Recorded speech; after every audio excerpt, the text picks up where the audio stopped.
প্রতি আন্তরিক প্রীতি ভালোবাসা এবং শুভেচ্ছা জানাচ্ছি। তৃতীয় শ্রেণীর ছাত্রছাত্রীরা, আমি কয়েকদিন পাঠ দিই নেই, তোমাদের পরীক্ষা বা এসে পড়ছে। তো যাই হোক, আমি তোমাদের আজকের থেকে আমি প্রতিদিন পাঠ দিয়ে দিব, তোমরা আশা করি চোখ রাখবা। আমি সরাসরি পাঠে চলে যাই। আমি তোমাদের জানো, এবার প্রথম প্রান্তিক মূল্যায়নে বহু নির্বাচনী প্রশ্ন,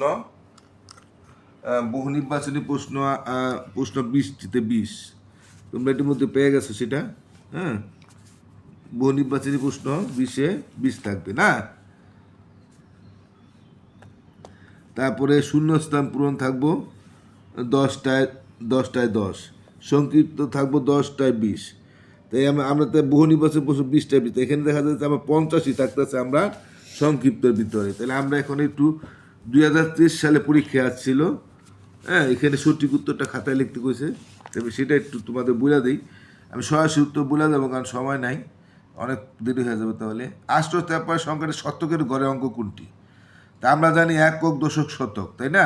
তা শতকের সংখ্যা হলো 8। যদি দশকের সংখ্যা থাকতো তাহলে 5 হইতো, বা এককের থাকতো 3 হইতো। তা নিচের কোনটি 2001?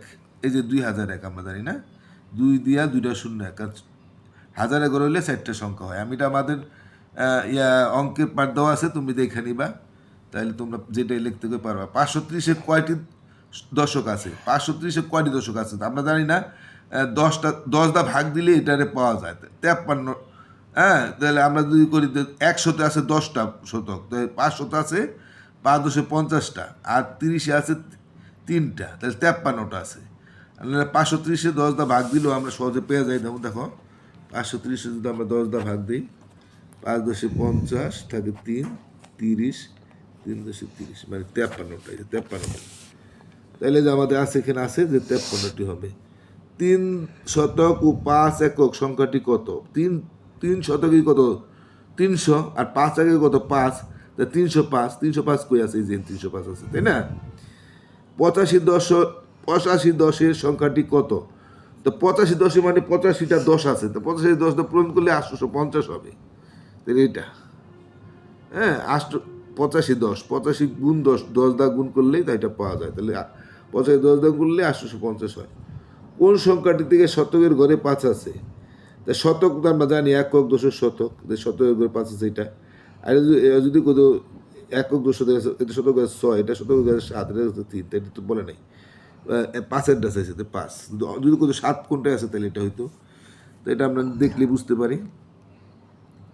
আর এই দুটা যোগ করলে কত? 1439 সাথে 3438 যোগ করলে কত হয়? যোগ করলে দেখা যায় 58, 17, 17, 3, 6, 7, 4, 8, তাহলে 4877 হয়। যে 4877 এখানে আছে। হ্যাঁ, দ্বাদশের কর্ণবাচক সংখ্যার সংক্ষিপ্ত রূপ কোনটি?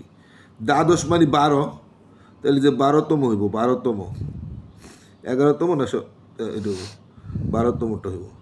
7599 থেকে 1 বেশি সংখ্যাটি কত? তা 7599 থেকে 1 বেশি, তাহলে 7000 তো ঠিক আছে, 599 লেগে 1 যোগ দিয়ে দাও, তাহলে তো 599 আর 1 600 হয়, তাহলে 7600 হবে। এই যে 7600। 1000 থেকে 800-এর পার্থক্য কত? আমরা জানি পার্থক্য করতে বিয়োগ করতে হয়। তো 1000 থেকে 800 বিয়োগ মানে 200 কম, তা 200, পার্থক্য 200, এই যেখানে আছে দেওয়া আছে, এই যে 200টা হবে। তারপরে 2500 থেকে 1400 কত কম? তা 2500 থেকে 1400 আমরা বিয়োগ করি, 0 0 0 0 0 ছেড়ে 1100, হ্যাঁ 1100, এই যে 1100 এখানে আছে, বা 1100। যুগের ক্ষেত্রে হাতের সংখ্যা বাম পাশের সংখ্যার সাথে কী করতে হয়? যোগ করতে হয়। আমরা জানি যে হাতের থাকলে হাতেরটা বাদের সাথে যোগ করি না, তো যোগ। সুমার 8726টি, রুমার 1274টি কলম আছে, দুজনে একত্রে কয়টি কলম আছে? তো একত্রে করলে কি যোগ করতে হয় না? একত্রে করলে, তাহলে একত্রে করলে যোগ করি, আমরা যোগ করলে কত হয়? 28726 হতে 1274 যোগ করি, 6 10 7 7 9 7 1, আর 7 9 2 7 1, 8 1 9 10, তো 10,000। এই যে 10,000 প্রথমটাই আছে, এই যে 10,000।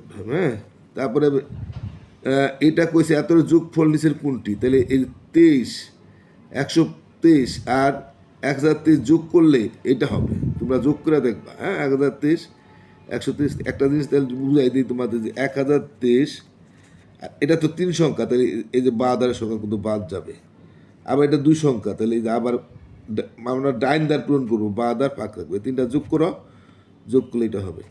তা 5,225 আর 4,225-এর বিয়োগফল কোনটি? তা 5,225 আর 4,225 বিয়োগ করি, 5,205 হলে হাতে হইলে 1, 2 মিলে 0, 2 মিলে 0, 1,000 হয়, তাহলে এটা হবে। 16টা হইল 9,570 থেকে 8,460-এর এখানে বিয়োজন কত? আমরা জানি বিয়োজন বিয়োজ্য বিয়োগফল, এটা আমি আমার পাঠটা দেওয়া আছে। তাই বিয়োজন হলো সবচেয়ে বড় সংখ্যাটা, মানে যেটাতে আমরা বিয়োগ করি, তাহলে যে এটাই বিয়োজন। 9,500 এটাই বড়, এটাই হবে যেটাতে বিয়োগ করছি, এটাতে বিয়োগ করছি, এই যে এটা। তবে 8,872 থেকে 2022 কত বেশি? তা 8,872 2022 কত বেশি আমরা বিয়োগ করি, হ্যাঁ, তাহলে আমরা পেয়ে জায়গা 2022 থেকে আমরা 872 বিয়োগ করলে কত হয়? 2 মিলিয়ন 7,700 5 হাতে হইলে 9,200 করলে 1,150, তাহলে যে 1,150 আছে এখানে, এই যে 1,150 এটা হবে। তারপরে 475 থেকে কোন সংখ্যা বিয়োগ করলে 250 পাওয়া যায়? তা 475 250 বিয়োগ করলেই পাওয়া যাবে এটা। 5 বিয়োগ করলে 5, 5,000 সাথে 2 হলে 225, এই যে 225 হবে। বিয়োগ করার পর যে সংখ্যা পাওয়া যায় তাকে কি বলে? তো বিয়োগ করার পর যে সংখ্যা তাকে বিয়োগফল বলে।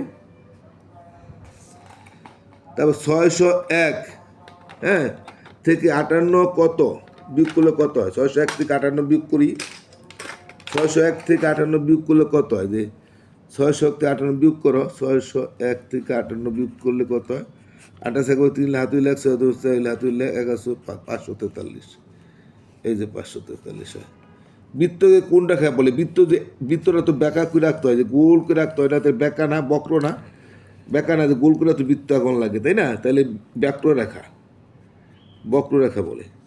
ফোঁটাকে কি বলে? আমি এর পড়াইছি, ফোঁটাকে বিন্দু বলে। ঠিক আছে, আমরা এখানে দেখি বলের উপরি ভাগ কি? বলের উপরি ভাগ কি? উপরি ভাগ কি আমরা যে কোনো রেখার উপরি ভাগকে কি বলে? তল বলে না? তাহলে বক্রতল, এটা হলো বক্রতল। যেহেতু বলটা বাঁকা, সমতল হবে না, বক্রতল। বলের উপরে ভাগকে হলো তল বলে। যে কোনো ঘনবস্তুর উপরের অংশটাকে বা উপরের আবরণকে তল বলে আমরা জানি। তাহলে এটা হলো, বলটা হলো বক্রতল, কিন্তু ইট হইলে সমতল হইতো। প্রত্যেক রেখার কয়টি বিন্দু থাকে? 2টা বিন্দু থাকে, প্রত্যেক রেখার 2টা বিন্দু থাকে। সংক্ষেপ উত্তর লিখো, 42 দশকে কত হয়? তা 42 দশকে কত হয়? 42 দশকে 42টা 10, তাহলে 420 হবে। 42 10 পূরণ দাও, হ্যাঁ। 42 দশকে কত হয়? এটা আমাদের এখন আমাদের সঠিক উত্তর না, এখন আমাদের এখানে এসে পড়লাম আমরা মানে সংক্ষিপ্ত প্রশ্ন।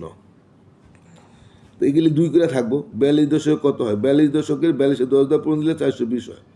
699কে কথায় লিখো, তাহলে লিখবা 699, বানামে লিখবা। কীভাবে লিখবা? 600 বুসনা রেখারা নিরা ন বাবা বরশিকা 99, 699।